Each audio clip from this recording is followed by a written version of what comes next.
Hello students, myself Mrs. Aisha Sheikh, lecturer in MC Society's Institute of Pharmacy, Azam Campus, Camp Pune. With the continuation of the previous video on the Pharmacy Act 1948, I am come up with the next video on the different functions of the Pharmacy Council of India.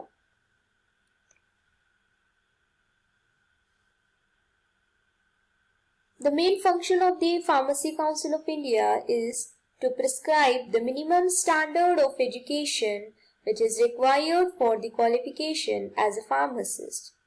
This can be provided by making the rules as education regulations which prescribe the minimum qualification for admission, duration of the course, details of the syllabus, practical training, examination, minimum facilities, which is required for the conduct of the course, examination and the practical training.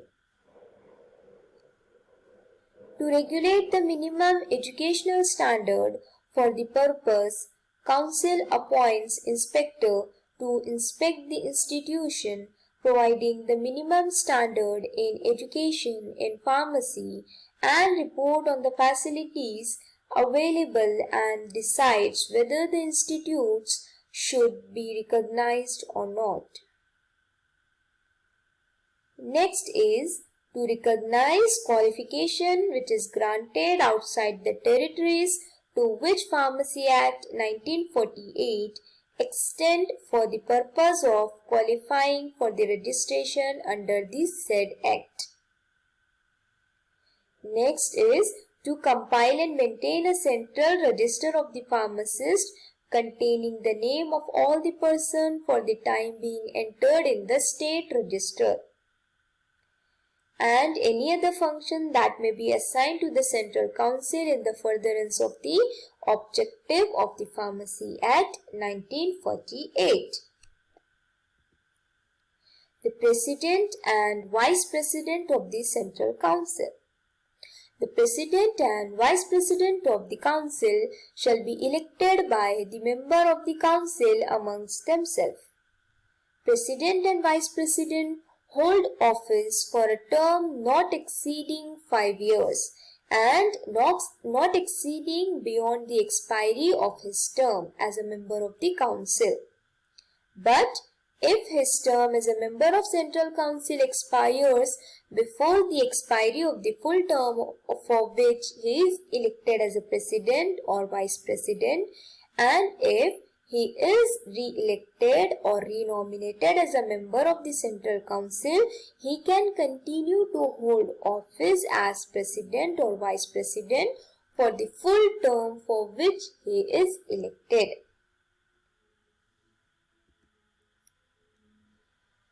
The nominated and the elected member shall hold office for the term of 5 years from the date of the nomination and the election. A nominated and the elected member may resign his membership at any time by writing to the President. Seat of such member thereupon remain vacant. A nominated and elected member should have to vacate his seat if he is absent without excuse sufficient in the opinion of the Central Council for 3 consecutive meetings of the Council.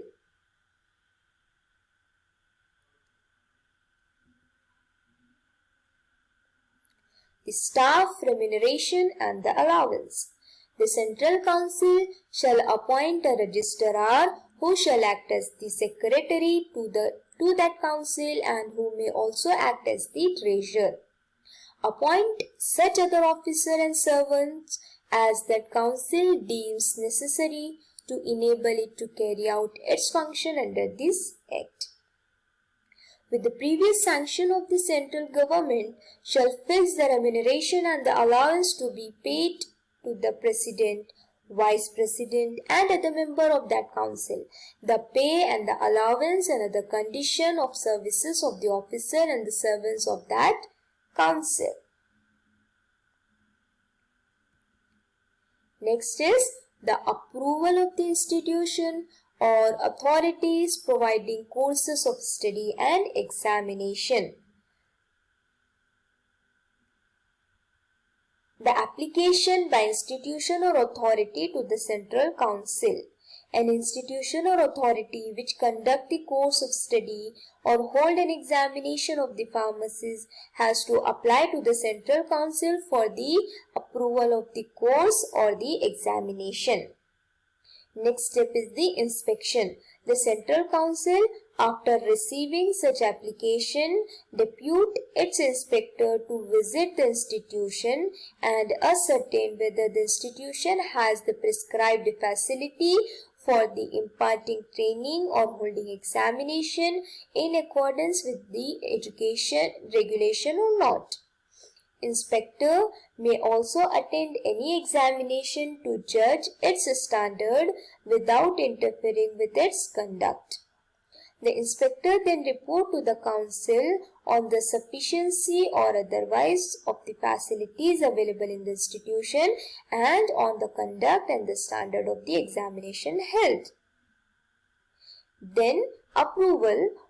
On the report of the inspector, if council is satisfied that the course or the examination under the consideration is in conformity with the education regulation, it may accord approval to it, and the said course and the examination shall be deemed to be approved for qualifying for the registration as a pharmacist under the Pharmacy Act. And then declaration. Declaration of the approval made by the resolution is passed at a meeting of the Central Council and which is published in the official gazette.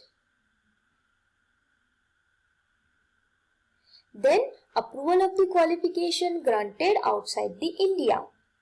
The Central Council, if satisfied with any qualification in pharmacy granted by an authority outside the territories to which Act extend, afford a sufficient guarantee of the requisite skill and knowledge, may declare such qualification to be an approved qualification for the purpose of qualifying for registration under this Act, if granted before or after a specified date. No person other than citizen of India possessing such qualification shall be deemed to be qualified for the registration. Citizen of the other countries holding qualification granted there shall be registrable in this country when an Indian national holding the same qualification is by law allowed to enter and practice profession of pharmacy in that country. So, these all are about the function of the Pharmacy Council of India, the President and the Vice President, terms of the office and different casual vacancies, the staff remuneration and the allowance, and the steps which include the approval of the institution or authority providing the courses of study and examination. Hope you all are understood. Thank you very much.